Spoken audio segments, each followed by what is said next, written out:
அஸ்ஸலாமு அலைக்கும் அல்ஹம்துலில்லா. எல்லாரும் எப்படி இருக்கீங்க? இன்றைக்கி நம்ம வீட்டு காதலி ஏஎஸ்எம் கிச்சனில் நம்ம பார்க்க போகிற ரெசிபி வாழைக்காய் வறுவல்.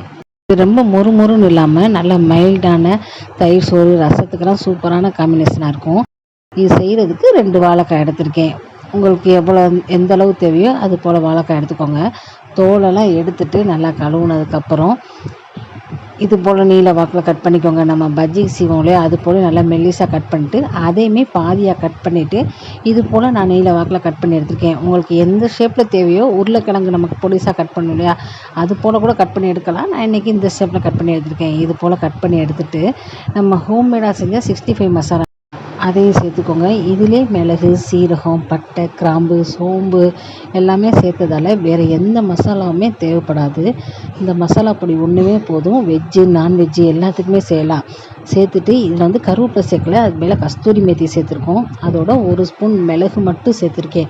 சேர்த்துட்டு தண்ணி எதுவும் சேர்க்காம கைகளாலே பிசைஞ்சுக்கணும். இந்த வாழைக்காயிலே கொஞ்சம் ஈரப்பதம் இருக்கும்.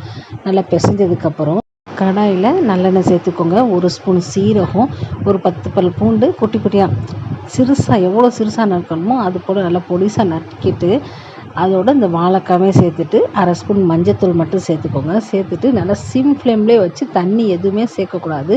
ஒரு 3 நிமிஷத்துக்கு நல்லா கிளறிக்கோங்க.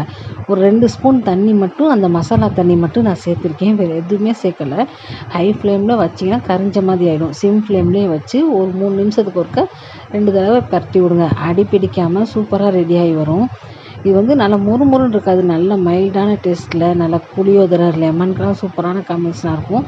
வாழைக்காய் வறுவல் இது போல் ஒரு தடவை செஞ்சு பாருங்கள். இன்ஷா அல்லாஹ் எப்படி இருந்துச்சுன்னு சொல்லுங்கள். அடுத்த வீடியோவில் பார்க்கலாம். அஸ்ஸலாமு அலைக்கும்.